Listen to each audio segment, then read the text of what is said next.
હે પપ્પા, હા બોલ બેટા. લગ્ન પછી બધા પતિઓને પોતાની પત્ની પાસેથી શું શું જાણવા મળે? લગ્ન પછી તો બેટા ઘણું બધું જાણવા મળે.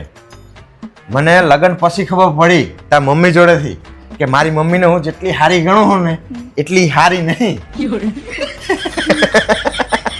બીજું, મારી મમ્મી જેટલું સારું ખાવાનું બનાવે ને એ તો બધું બકવાસ છે.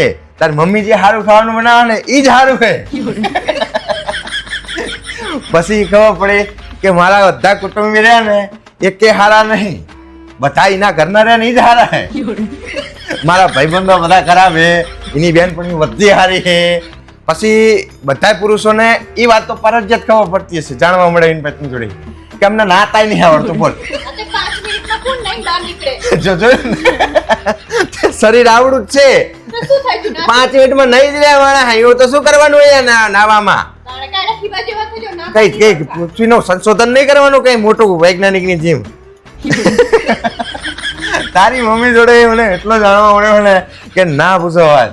અને દરેકે દરેક પુરુષને ખબર પડે કે એમને તો દુનિયામાં કશું જોયું જ નહીં, એમને કઈ ખબર જ નહીં પડતી. આ તારી માં મને કઈ કઈ પસંદ કરતા નહીં આવડતું, કારણ કે એને પસંદ કરીને હું જ લાવ્યો, પણ એ માનવા તૈયાર નહીં કે ખરાબ એવું. દરેક પુરુષોને આ જ વસ્તુ સાંભળવા મળે પોતાના બહેરાઓ જોડે.